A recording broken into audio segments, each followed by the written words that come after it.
Hey everybody, how you doing? Hope everyone's well. It's that time again to show some used records, and I got some fun stuff to show you. So let's just jump into it mad, shall we? First one, Queensryche, Rage for Order. This is a Japanese pressing, so we see the Obi strip there, and the little note that says Japan on it. Real cool pressing of a real cool album. This brings me back to my teen years when I was first learning how to play the drums and getting into music. I discovered this record on cassette way back in the day, and I thought Scott Rockenfield's drumming on it was just absolutely killer, and inspired me to learn those types of rhythms and really got me into playing the drums. And these Japanese pressings are so well done. There's a picture of the band back in the day, back in the big hair days. Look at that. Thank God that look is over. But anyway, and of course there's the lyrics. And with these Japanese pressings, we got the lyrics and credits written in Japanese. I can't read it, so they can say anything they want in there. I wouldn't know. But anyway, these Japanese pressings are so well done. I had a used copy of this record already. This one sounds so much better. The Japanese pressings are so well done, and they sound great, and they're put together really well. And when I saw this in the shop, I immediately jumped on it because, number one, being a big fan of this record, of course. And I want to collect Japanese pressings of some of my favorite albums, and this is definitely one of them right here. So real glad I scored that. It's a great album with some great songs on it. Like I said, it takes me back to being a teenager, so really glad I scored that. Here's the record I have been looking forever, a used copy of it on vinyl, and I finally scored it. It's Queen 2, basically Queen's second album, and I finally scored a good used copy. Every time I go vinyl digging, I see plenty of brand new reissues, and I'm sure they sound great. They probably sound better than this one. But for some reason, I wanted this record as an old used copy because it just has that charm to it. And I finally found one. Been looking for quite a while. The last, God knows how many digs I've been trying to find this. And it's just nice to have this. Of course, we have the black side. We have the white side, so really cool. And it's on Electro. These really old Electro labels. Nice touch there. And it sounds like something from the 70s. That's what I like about it. I just wanted to get that vintage sound from it, and you can only get that by getting a real old copy from back in the day. I mean, I doubt it's an original pressing, but it's an old used pressing. That's what I was looking for with this album, Queen 2. And I finally found it. This album, it's just a big punch in the face, this album. I love this album. So I've only spun it a couple times, but I'm having a great time with this record, and I'm glad I finally found a used copy of it, as opposed to getting a reissue, which I have nothing against reissues, obviously, because a lot of my collection is reissues, but certain records, I want the old one, and I got it, so real happy. Another Japanese pressing of a favorite album. This is from Berlin, Love Life. The 80s kid in me loves this. Of course, back in the day, I had a big crush on Terry Nunn, and this is an absolute gorgeous picture of her. And of course, we have the Obi strip here, which is a real nice touch too. So this was a cool album to jump on. So I'm glad I actually pulled the trigger on it. And it's on the Mercury label. Nothing all that exciting there. But another, like Queensryche, I already had a used copy of this, and I did the comparison test. This sounds better. I wouldn't say it sounds a lot better, but it just sounds better. So I was really happy to pull this and bring it in the collection. I'll probably just trade my old copy, and this will be my go-to copy for this album. I love Berlin. They're one of my favorite 80s bands. Terry Nunn's one of my favorite female singers from the 80s. And she has a great voice. The band's still together, and she still sounds amazing. Still looks amazing, too. Woman Never Ages. And this is a great album. And I enjoy spinning this one a lot. I've been listening to it quite a bit, and really love it. So glad to have a Japanese pressing of it, too. One album I've been after for a little bit, and I could never find it in the store, is the English Beat Special Beat Service. It's a good album. I still like their first album better than this one, but it's still a good album. My band actually covers the song Save It For Later, which is the first song on side 2. We covered that song in the covered band I play drums for, and that's a fun song to play. Most of the people in the club have no idea that that's an English Beat song, and they have no idea what we're playing, but I still remember the song back in the day, and this is a really good sounding album, and I think I snatched a really good copy of this record, because it sounds great, and it plays great. It's on IRS, that's the label. It sounds fantastic, and I love spinning it, so I'm really glad that I hunted this one down. This is an enjoyable listen, and I got a very good copy, so very happy for that. So English Beat, another favorite 80s band of mine. Alright, we're going to go through some bootlegs here. 2 from Rush. I thought I was done buying bootlegs because I guess lately I just wanted to hear studio recordings of albums, or I want to hear official live recordings. With bootlegs, you kind of take your chance. The sound quality usually isn't the best. But I saw a few of them that I was just curious, and I just pulled the trigger on. I actually do enjoy them, even though the sound quality could be better. Okay, so 2 from Rush. The first one is Through Any Window, and it is from 1985. The album they were promoting at the time was Pyro Windows, which is one of my favorite Rush albums. And they get the track listing way off. This track listing is so wrong. So I had to write my notes here and put the right track listing on it. But other than that, it's a good listen. And it's from March 3rd of 1986 from Quebec, Canada. And it's a real good audience recording of the show. It comes in these 2 generic labels. One red, one yellow, and you can see, well, I have upside down here, I do. It's a generic label, doesn't even mention anything about Rush on the labels. It's super generic. But it's a good audience recording, and it captured a really good show. Rush sounds fantastic on this recording, actually. Well, the band's performance is good.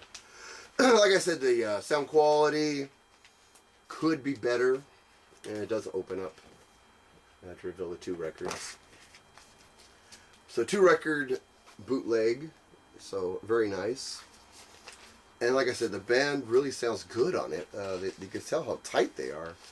And, you know, it's a Canada show. It's a Canadian show, so they're in front of their home crowd. And so their crowd's really into it. So it's a really good performance they captured here. And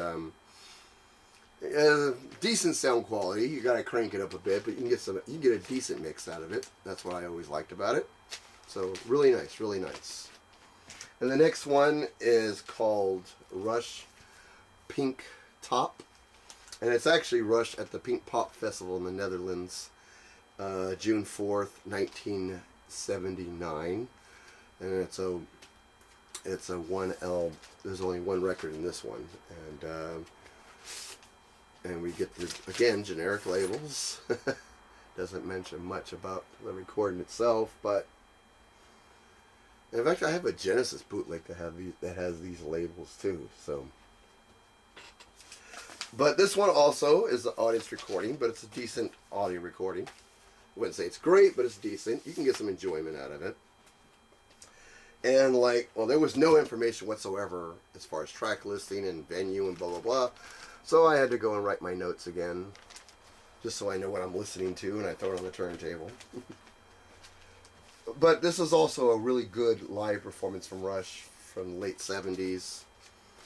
Band sounded great during this time, and this is just before they released Permanent Waves. I think the album they had out by then was probably Hemispheres, I think. I think that's what it is, but I'm not sure. But anyway, really good live recording from Rush. It's always nice to find something from the '70s from those guys. That's when they were more of a prog band, and really enjoyed this. Really enjoyed this. All right, the next bootleg we have is from Van Halen.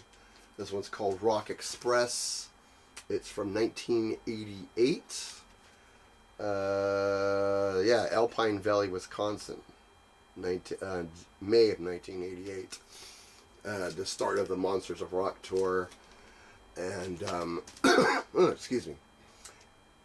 Decent live recording, audience recording. Again, you got to crank it up a little bit to get some volume out of it, but not a bad performance. I've always wanted to score a bootleg from this year because this is the first year I saw Van Halen. I saw the Monsters of Rock tour when it came to San Francisco in July of '88, the day before my birthday, actually, the day before I turned 18. Saw Van Halen and the Scorpions and Dokken and Metallica and Kingdom Come at Candlestick Park in San Francisco, and that was a great show. So this bootleg's kind of a reminder of that, how great of a show this was, and really happy to have scored a bootleg from that time, even though it's just an audience recording. It's not bad, and it has some of the songs that you don't get to hear much, which is AFU Naturally Wired, Black and Blue, Summer Nights, and Finish What You Started, Sucker in a Three-Piece. But not Finish What You Started, Mine All Mine, and Sucker in a Three-Piece.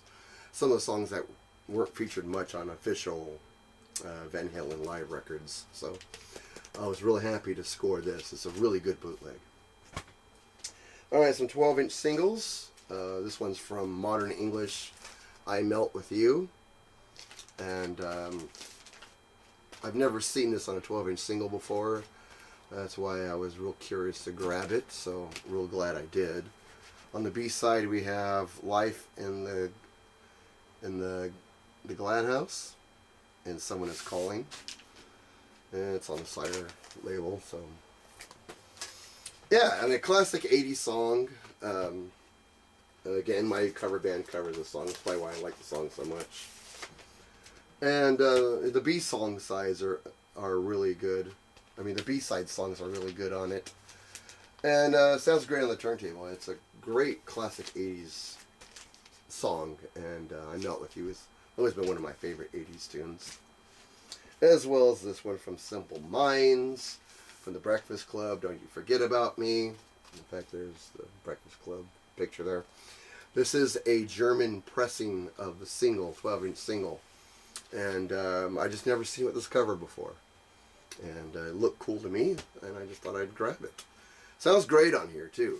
Slightly different version that is played on U.S. radio, so really cool find.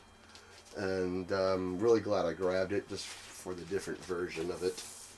Not bad, not bad. Slightly different. I wouldn't say it's much different, but slightly different. And the last 12-inch singles from Van Halen, another one I've never seen before. Why Can't This Be Love? Not exactly my favorite single from 5150, but it was the first single from the album, the first single to feature Sammy Hagar on vocals. In fact, I've always loved this picture of the band in the straitjackets. So, really cool. And the B-side is the song Get Up, also from 5150. It's on the Warner Brothers label. So, there it is, upside down. But there it is, nonetheless. Like I said, not my favorite song on the album, but it's an okay song. For some reason, I remember when it came out as a single, I thought it was... I was never really overly impressed with it, but it was an okay song. And and then Dreams would come out later, and that was my favorite song on the album. But still a decent tune, and really glad I found this on a 12-inch single.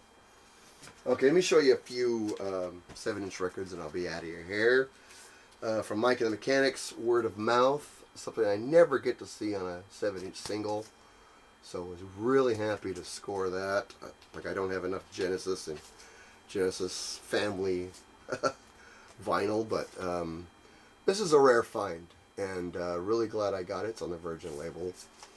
And it's a great song, too. I think it came out in the late 80s or early 90s. A bigger hit in the UK than it was here in America, but this is a good song. And from OMD, Genetic Engineering. It's from the Dazzle Ships album. I've never seen this in a 7-inch picture sleeve before. And that's what made this such a rare find. And cool black label here. So obviously it's a UK pressing. Very nice, very nice. And I'm a big OMD fan, so this is a great find for my OMD singles collection. Phil Collins, Take Me Home. I actually have this already on a 45 record with this cover, but this one is in such great condition. There's no way I could have left this on the shelf. No way in the world. It almost looks like it's not played. I believe this is a UK pressing. I'm not really sure though. But great copy of this single, and that's why I couldn't leave it on the shelf. It looked too good. Same thing with this one, Genesis, Follow You, Follow Me, UK pressing, I believe, and just the quality on this is fantastic. It almost looks like it's only been played a couple of times, and it's on the Charisma silver label. Very nice. I'm so glad I scored such a nice looking copy of this. It'll basically take over my old used copy, which looks like it's been beat up. But this one's in great shape. I love to have that. And the last one up is from the supergroup that involved Steve Howe and Steve Hackett, GTR, The Hunter. When I saw Steve Hackett in concert last year, he did play this song, and I thought it sounded like a great song. I have the album from GTR, but don't have any singles, and they're kind of hard to find, so that's what made this an interesting find. And it's on Arista, I believe, so there we go. Really great song. They only put out one album. This group only put out one album, I believe. And it was cool to hear this song live when I saw Steve Hackett. He blew the dust off of this single and played it, and it was great. Alright, that's going to do it with this haul. Thanks for tuning in. Please leave me some comments, and we'll start a little conversation. Thanks for stopping by, and I'll see you all in the next video.